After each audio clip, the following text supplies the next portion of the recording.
Assalamualaikum warahmatullahi wabarakatuh. Bismillahirrahmanirrahim. Alhamdulillahirabbil alamin. Wa bihi nasta'in ala umuri dunya waddin. Wassalatu wassalamu ala asyrafil anbiya wal mursalin wa ala alihi wa sahbihi wa man sara ala nahjihi bi ihsanin ila yaumidin wa ba'd. Allahumma salli wa sallim wa barik wa an'im ala nabiyyina Muhammadin wa ala alihi wa sahbihi ajma'in. Allahumma inna nas'aluka ilman nafi'a wa na'udzubika min ilmin la yanfa'. Allahumma 'allimna manfa'ana wanfa'na bima 'allamtana. Allahumma aslih lana umurana kullaha wa aslih ulata umurina innaka waliyyu dzalika wal qadiru 'alaih. Alhamdulillah, kita panjatkan puji dan syukur kita kepada Allah Tabaraka wa Ta'ala atas nikmat yang Allah limpahkan dan Allah berikan kepada kita.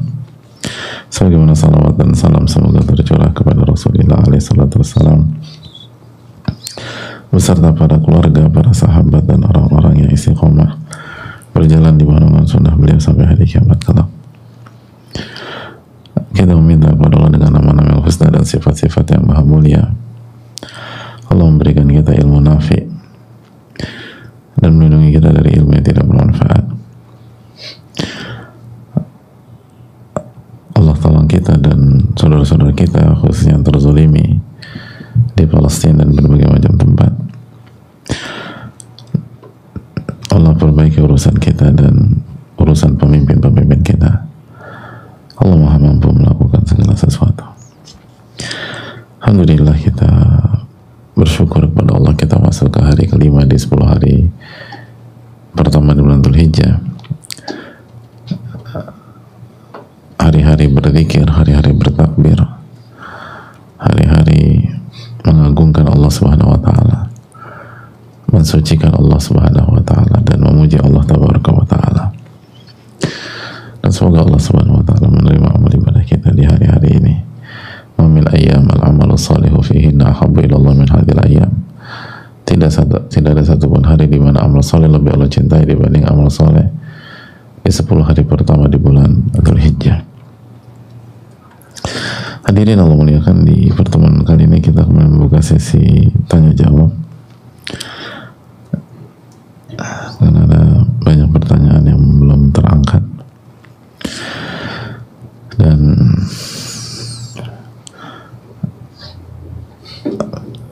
sekali lagi manfaatkan hari-hari ini dengan sebaik-baiknya, karena hari-hari ini adalah hari-hari yang sangat mewah dan tidak bisa dinilai dengan materi dunia. Dan dengan demikian berarti kita hanya menyisakan 5 hari lagi, artinya setengah terakhir. Kalau kita bagi menjadi dua fase atau 2 babak, maka kita masuk ke babak terakhir atau babak kedua dari 10 hari pertama di bulan Dzulhijjah. Masih ada waktu untuk memperbaiki performa kita, masih ada waktu untuk memperbaiki ibadah-ibadah kita. Bertakarublah kepada Allah Jalla wa'ala dan lakukan apa yang bisa kita lakukan. Gapai pahala dan keberkahan di 10 hari pertama di bulan Dzulhijjah ini. Allah Ta'ala alam bisawab.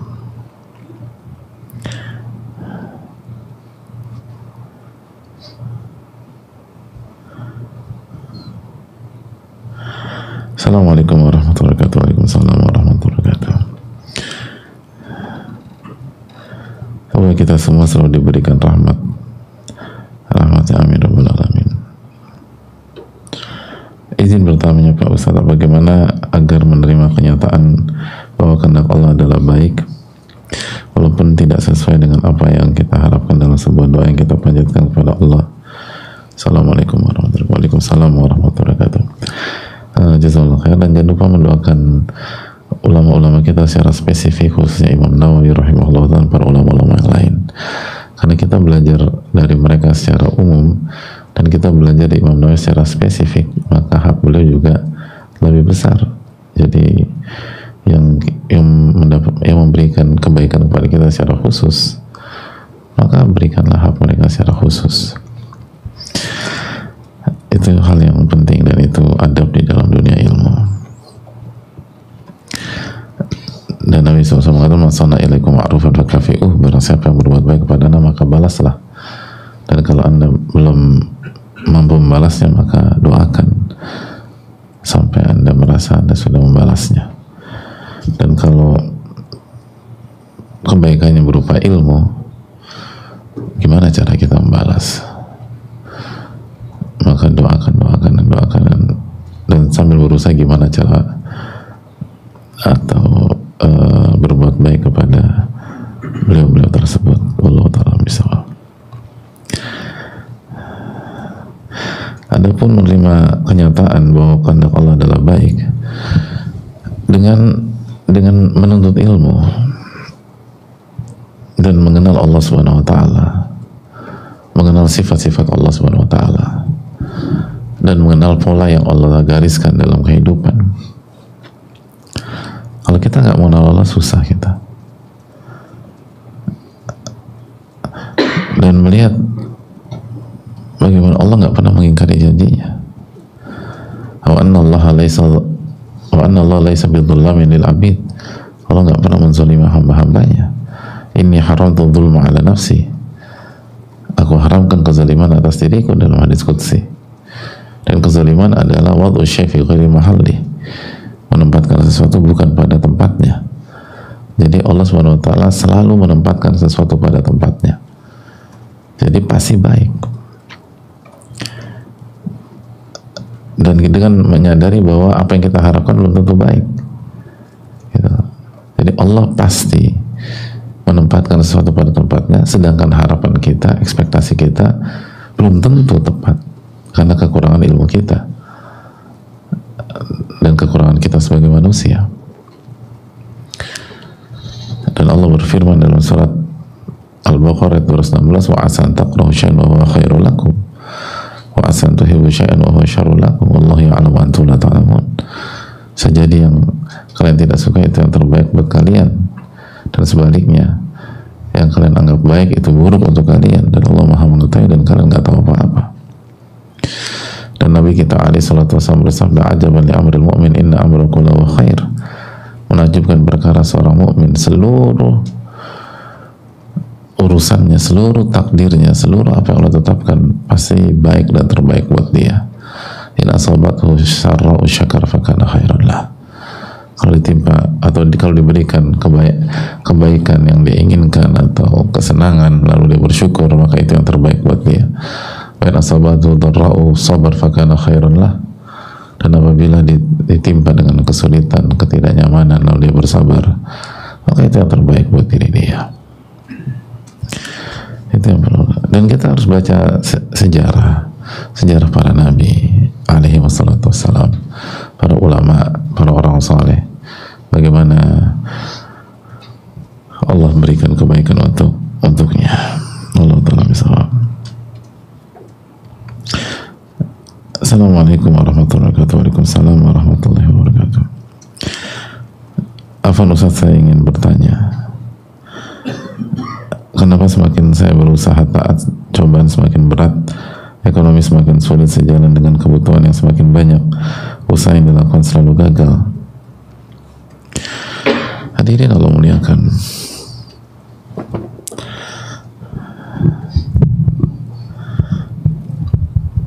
yang pertama jangan lupa doakan Imam Nawawi, hadirin, dan ulama-ulama kita. Jadi mendoakan itu penting, karena itu bersyukur. Dan sesuai dengan konteks penanya, bisa jadi kita nggak ini karena salah satu penyebab orang tidak diberikan nikmat kan karena salah atau karena kurang dalam bersyukur, sebagaimana dijelaskan para ulama. Karena konsep menarik nikmat adalah la in syakartum la azidannakum, jika kalian bersyukur aku akan tambah, wa la in kafartum inna adzabi lasyadid. Dan kalau kalian kufur nikmat, adabku sangat pedih. Dan Nabi SAW mengatakan, la yashkurullah man yashkurun nas, gak bersyukur kepada Allah orang yang gak bersyukur kepada manusia. Dan salah satu bentuk bersyukur itu mendoakan, membalas, berbuat baik. Gitu. In anta akramtal karima malaktahu wa in anta akramal laima tabarrada. Kalau anda berbuat baik kepada orang baik, orang mulia, dia akan balas. Dia akan berusaha membalas sampai ia seperti hamba sahaya untuk diri Anda, saking merasa punya utang budinya. Itu orang mulia. Tapi kalau Anda berbuat baik kepada orang yang ngenunjak, ya dia semakin parah. Kasih hati minta jantung kalau bahasa kita. Tapi kalau orang-orang mulia enggak. Orang-orang mulia itu hidup dengan perasaan hutang budi dan bagaimana membalas jasa kebaikan orang. Dan dia akan doakan dan seterusnya. Makanya doa itu penting sekali. Dan kita berharap ini menjadi kultur di kajian kita. Doakan guru-guru kita, doakan ulama-ulama kita agar kita mendapatkan ilmu nafi. Imam Nawawi itu kalau kita nggak doakan, itu didoakan oleh jutaan orang. Jadi yang butuh itu kita gitu. Jadi kita nggak doakan para ulama nih, atau kita nggak doakan Imam Nawawi. Hari ini ada banyak orang yang doakan Imam Nawawi. Kalau kita melakukan survei, bukan hanya kita seorang yang mempelajari kitab Riyadhus Shalihin pada hari ini, pada pagi ini gitu. Riyadhus Shalihin itu dikaji di mana-mana hadirin. Dan kalau bukan Riyadhus Shalihin mungkin yang dikaji buku lainnya, Arba'in Nawawiyah, Al-Adhkar, At-Tibyan, bisa juga Al-Minhaj. Jadi kalau kita nggak mendoakan ulama seperti Imam Nawawi, ada banyak orang doakan beliau. Beliau nggak dirugikan gitu loh. Tapi kita yang rugi. Karena kita kurang bersyukur. Jadi ini penting. Dan ini kita harus bangun mindset dan mental kita bahwa sesi pertanyaan itu bukan hanya mencari tahu apa yang belum tahu, tapi kesempatan untuk mengamalkan ilmu dan bersyukur. Itu yang diajarkan para masyayikh dan para guru-guru kita. Makanya kita berusaha untuk mengingatkan, jangan lupa doakan. Jangan lupa doakan. Bukan karena atau lebih kepada kepentingan kita dibanding mereka, karena mereka banyak yang doakan. Sedangkan kita ini berkaitan dengan rasa syukur. Tapi mungkin kita husnul baik sangka, mungkin penanya mendoakan dengan lisan atau belum tahu atau buru-buru, tapi ini harus terus diingatkan di majelis. Kenapa semakin saya berusaha taat, cobaan semakin berat, ekonomi semakin sulit sejalan dengan kebutuhan yang semakin banyak, usaha yang dilakukan selalu gagal. Berusaha taat, cobaan semakin berat, husnudzon kepada Allah, baik sangka kepada Allah, naik kelas hadirin. Semua demikian. Ketika kita naik dari kelas 2 dari kelas 1, kan upaya kita dalam belajar semakin keras gitu. Atau dari kelas 1 naik dari TK atau naik kelas 1 dari TK, itu pola belajar kan TK banyak main atau ini explore motorik segala macam. Kelas 1 beda lagi. Dan ujian udah mulai ujian kelas 1, STK nggak ada ujiannya. Nanti kelas 2 ujian semakin berat, kelas 3 ujian semakin berat, kelas 4 ujian semakin berat, kelas 5 ujian semakin berat, dan pola belajar ditambah. Kelas 6 ujian semakin berat, masuk SMP ujian semakin berat. Dan kita udah lalu itu bukan 1, 2, 3 tahun, bertahun-tahun kita lewatin pola itu, dan tidak ada komplain, tidak ada protes, dan kita menerima itu. Dan solusinya kita persiapan. Tapi kenapa ketika bertaubat dan berhijrah, sepertinya kita sangat rapuh dalam masalah ini? Padahal itu pola yang sama yang kita lakukan, yang kita hadapi bertahun-tahun. Maka bisa jadi yang kita keluhkan tidak ada masalah sama sekali.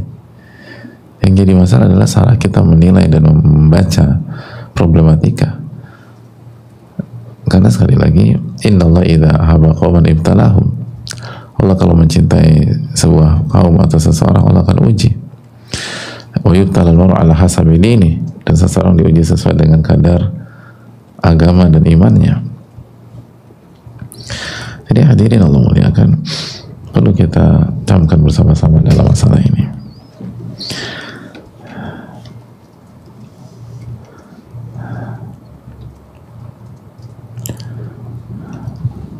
Lalu yang kedua, bahwa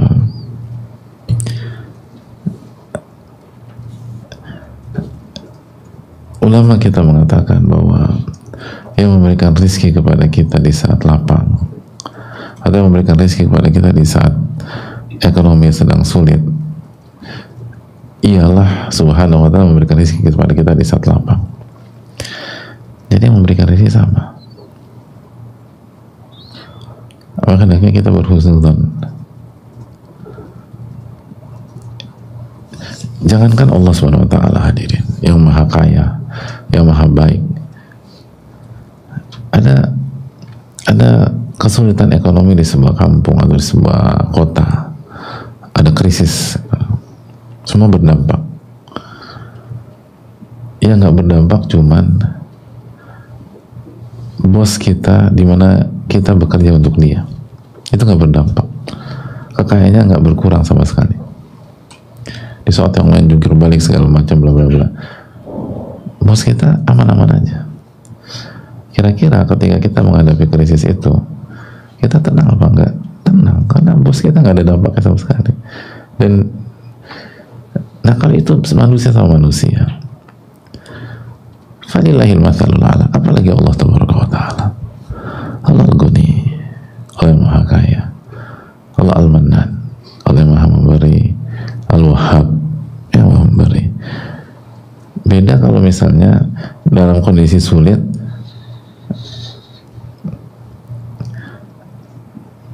penciptanya pelit, itu mungkin jadi bingung orang. Tapi Allah itu nggak pelit. Allah itu Al-Karim, yang maha dermawan, Al-Muhsin, yang maha baik, Al-Wahhab, yang maha memberi.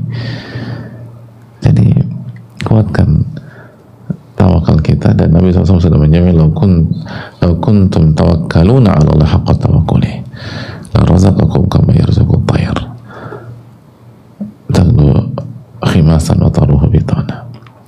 Kalau kalian bertawakal kepada Allah dengan sebenar-benarnya tawakal, dengan sebenar-benarnya tawakal,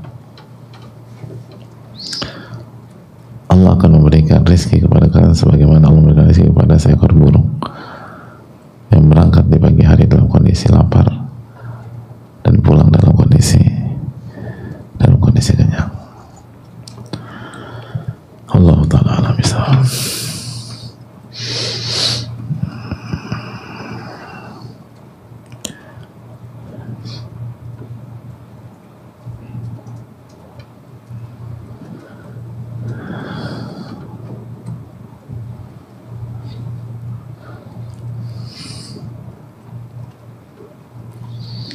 Assalamualaikum warahmatullahi wabarakatuh. Waalaikumsalam warahmatullahi wabarakatuh.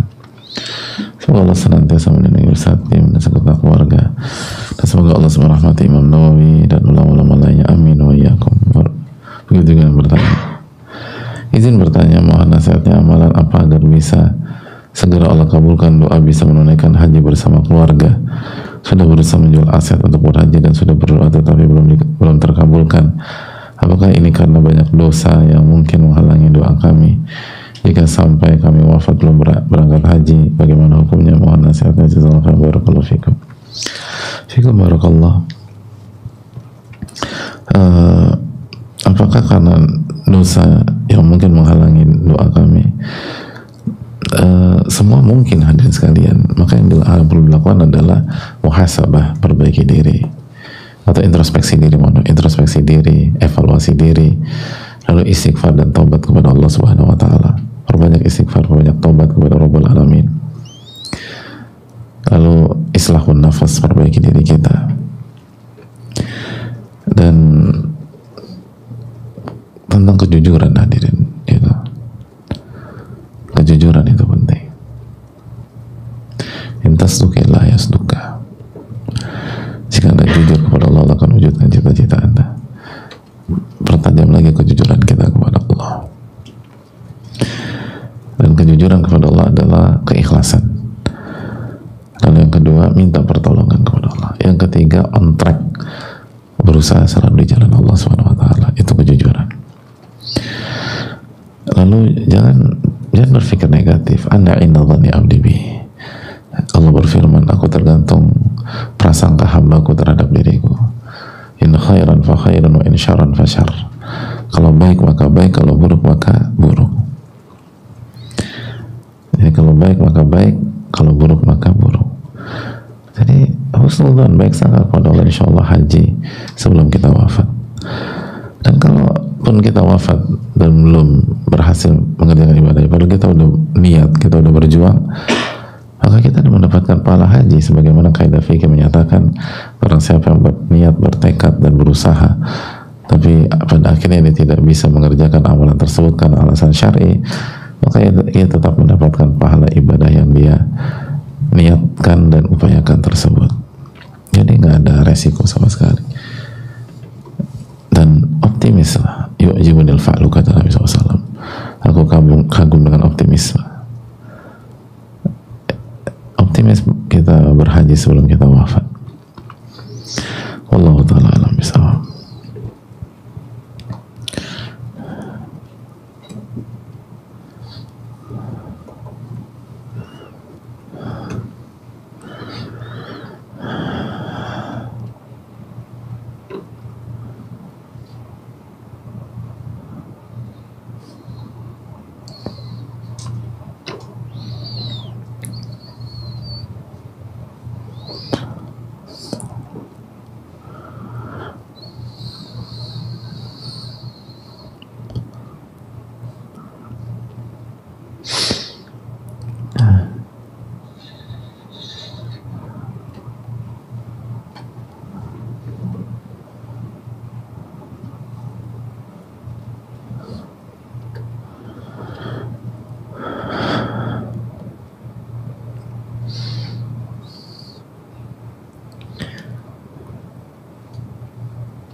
Assalamualaikum warahmatullahi wabarakatuh. Waalaikumsalam warahmatullahi wabarakatuh. Semoga Allah Subhanahu wa ta'ala merahmati Imam Nawawi, para ulama, ustadz dan keluarga serta kaum muslimin yang mendengar kajian ini. Amin ya rabbal alamin wa iyyakum. Begitu juga yang bertanya, Ustaz, mohon sarannya, qadarullah tahun ini saya belum sempat berkorban. Kan belum mulai, hadirin. Gimana kita bisa menyimpulkan belum sempat berkorban? Korbannya belum. Apa udah? Kan belum kan? Nggak mungkin ada perbedaan waktu terlalu jauh. Korbannya baru tanggal 10. Jangan menyimpulkan apa yang belum terjadi. Karena saya sedang mengupayakan agar bisa umrah akhir tahun. Tapi ada perasaan bersalah karena saya merasa gagal tidak berkorban tahun ini. Belum gagal. Ini belum mulai. Untuk umrah pun saya pas-pasan, dan itu tabungan saya kurang lebih 10 tahun. Dalam segi finansial juga saya menafkahi keluarga keseluruhan, dan kedua ibu saya juga sakit kanker dan butuh pengobatan. Sebenarnya saya masih ada tabungan yang bisa saya jual untuk berkorban, tapi kadang ada perasaan was-was jika tabungan ini dihabiskan. Bagaimana nanti untuk bayar kontrakan dan lain, saya bingung Ustaz. Saya takut merasa berdosa karena saya tidak bisa berkorban tahun ini, tapi saya juga sangat ingin umrah. Mohon sarannya Ustaz. Assalamualaikum warahmatullahi wabarakatuh. Ya, hadirin Allah muliakan,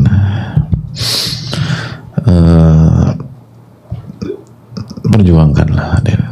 Al-jamu awla min at-tarjih, menggabungkan dua amalan lebih baik daripada memilih salah satunya.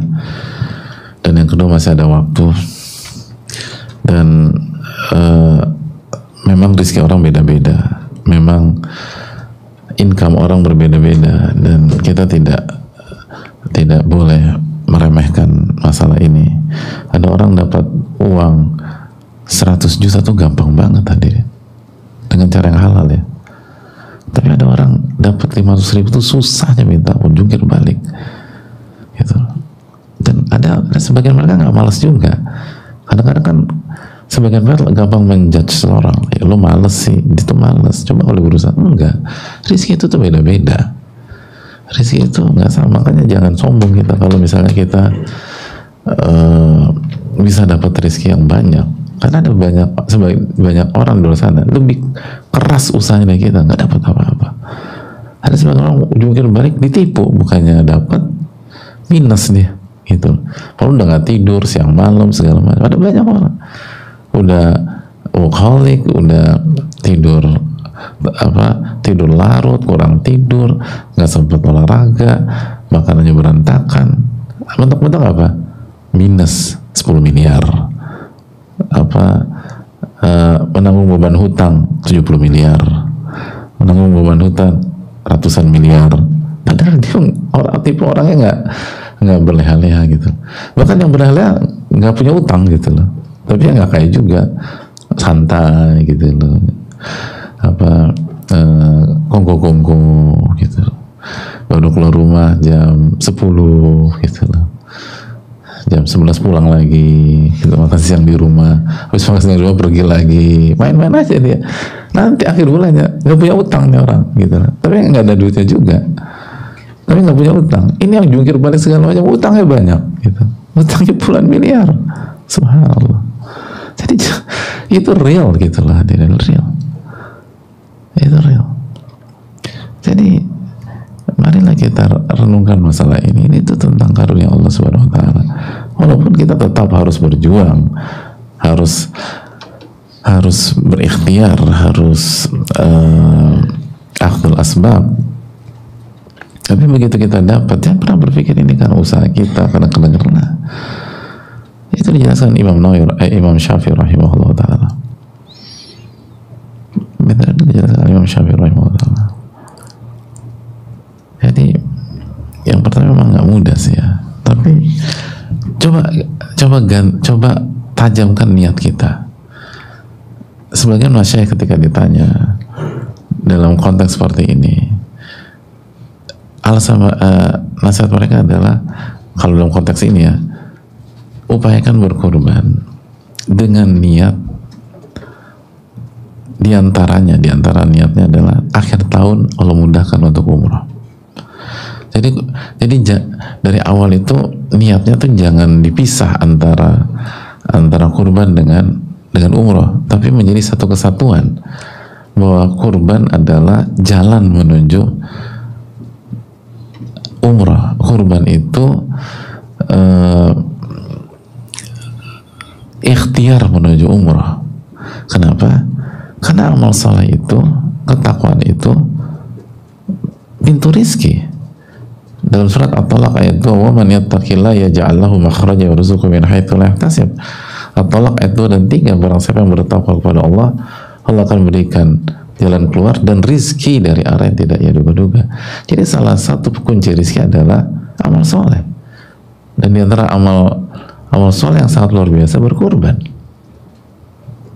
Jadi jangan berpikir, sebagian ulama mengatakan, sebagian masyayikh mengatakan, niatnya itu dirubah gitu loh, atau diluruskan, ditajamkan, bukan pilih kurban atau umrah. Apalagi umrah di akhir tahun loh. Sekarang bulan Juni kan, Juli, Agustus, September, Oktober, November, masih ada 6 bulan, dan biaya yang digunakan untuk berkorban range berapa?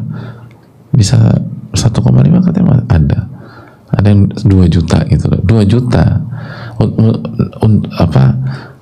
untuk diupayakan selama 6 bulan tanpa mengurangi rasa kesulitan, itu sangat terukur gitu, sangat terukur. Jadi layak untuk diperjuangkan dua-duanya. Belum lagi kalau kita jujur, pintu rezeki dibuka sama Allah. Pintu rezeki dibuka oleh Allah Subhanahu wa Ta'ala. Nah, itu poin. Dan ganti mentalitas kita.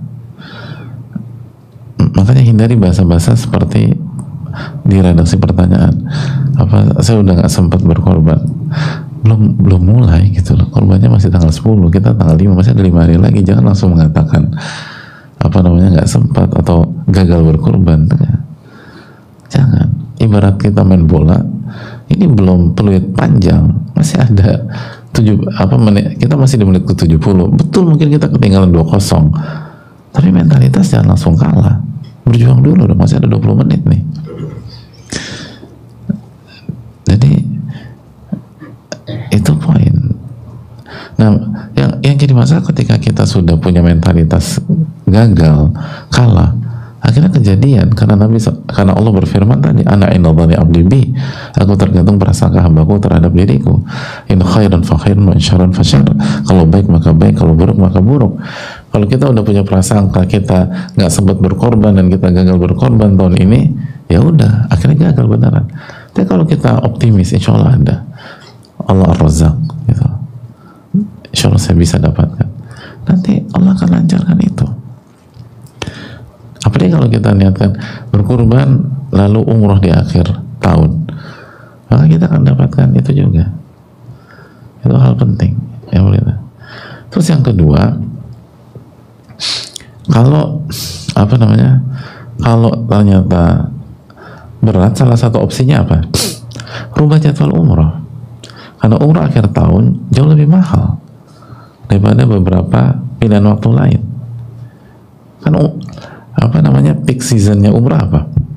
Ramadan, lalu akhir tahun. Jadi kalau misalnya dan seringkali kenapa akhir tahun mahal?